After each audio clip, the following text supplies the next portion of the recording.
Pada suatu hari, terdapat 3 orang pelajar yang bernama Lutfi, Arif, dan Vina. Mereka sedang berkumpul di depan sekolah untuk menunggu satu temannya yang bernama Rini. Lutfi, Arif, Vina, dan Rini hendak bertujuan untuk mengikuti suatu lomba yang diselenggarakan di sekolahnya tersebut. Setelah menunggu terlalu lama, mereka bertiga akhirnya marah kepada Rini yang tidak kunjung datang untuk menghampiri mereka. Ketiga orang tersebut mengekspresikan marahnya tersebut dengan hal yang berbeda-beda. Arif, ia sangat merasa jengkel sehingga berteriak untuk melampiaskan amarahnya. Berbeda dengan Vina, ia marah namun hanya terdiam. Sedangkan Lutfi menjadi penengah yang dapat mengontrol amarahnya tersebut. Selanjutnya, yuk mari kita gali lebih lanjut mengenai macam-macam pengekspresian marah. Yang pertama, kita bisa melihat Arif. Dari cara marahnya, ia disebut anger out. Anger out merupakan luapan emosi marah dari dalam diri individu yang dapat diamati secara umum karena diarahkan keluar dalam bentuk tindakan agresif dan merusak, seperti berteriak, memukul seseorang, menghancurkan sesuatu, dan melempar barang ke sembarang arah. Yang kedua, kita bisa melihat Vina. Dari cara marahnya, ia disebut anger in. Anger in yaitu pengungkapan emosi marah yang dirasakan individu dengan cara ditekan atau diarahkan ke dalam dirinya tanpa mengekspresikannya keluar. Dalam arti lain, ketika seseorang marah, ia tidak berkata apapun dan bersikap diam saja. Yang ketiga, kita bisa melihat Lutfi. Dari cara marahnya, ia disebut anger control.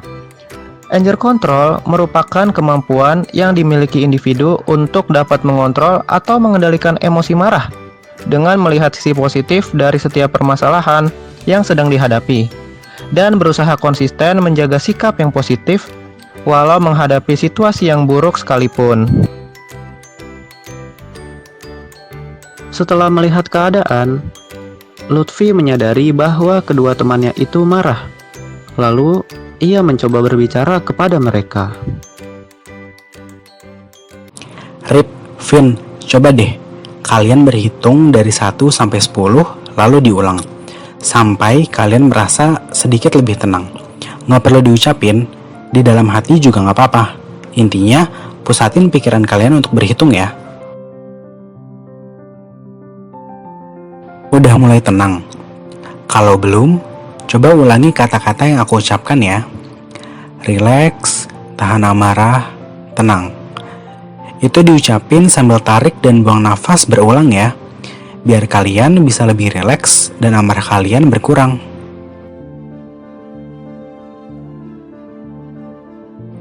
Vin, kamu kalau mau marah nggak apa-apa, tunjukin aja. Kalau nggak bisa, kamu bisa loh buat nulis kemarahan kamu di buku atau bisa juga di not HP. Biar kamunya jadi sedikit lebih lega karena udah ngungkapin perasaan kamu. Oh iya, Rip, Vin, kita pergi ke taman dekat sekolah yuk. Di sana kan banyak pohon dan tanaman. Jadi suasananya terasa lebih nyaman dan udaranya juga lebih sejuk dan segar. Jadi bisa buat kita merasa lebih tenang setelah berada di sana.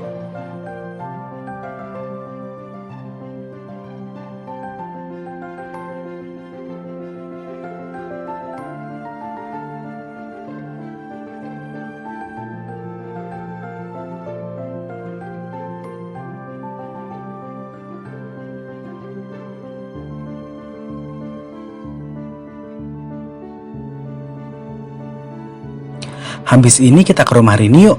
Jalan kaki aja.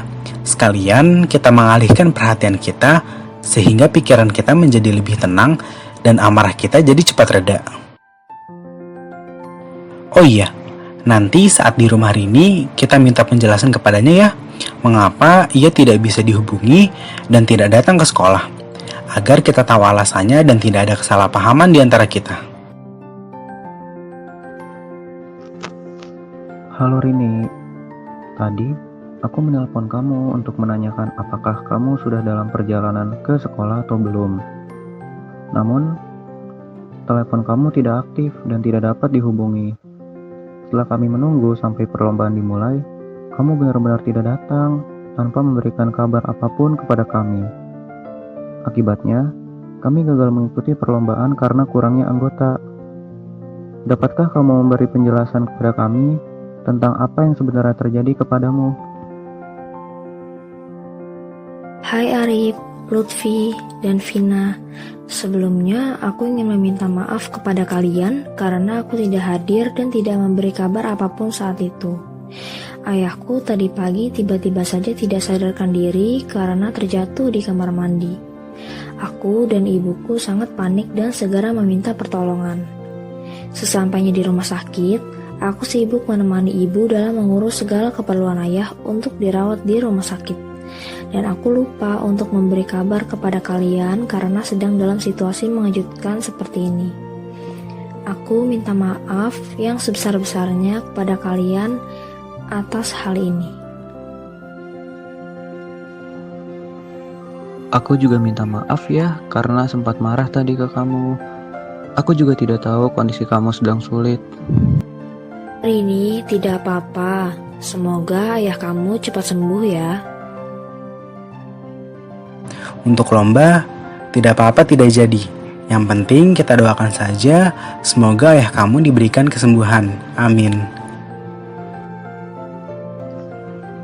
Setelah obrolan tersebut, maka permasalahan di antara mereka telah selesai, dan amarah yang muncul pun dapat diatasi. Amarah mereka dapat teratasi karena saran dari Lutfi sebagai angel control, atau sebagai orang yang dapat mengontrol amarahnya, di mana hal-hal yang Lutfi ucapkan sedari awal merupakan teknik-teknik dalam pengelolaan marah. Pengelolaan marah ini dapat diartikan sebagai suatu tindakan atau perbuatan untuk mengelola perasaan, pikiran, nafsu amarah dengan cara atau teknik yang tepat dan positif, serta dapat diterima secara sosial, sehingga dapat menangkal terjadinya sesuatu yang buruk atau merugikan diri sendiri dan orang lain.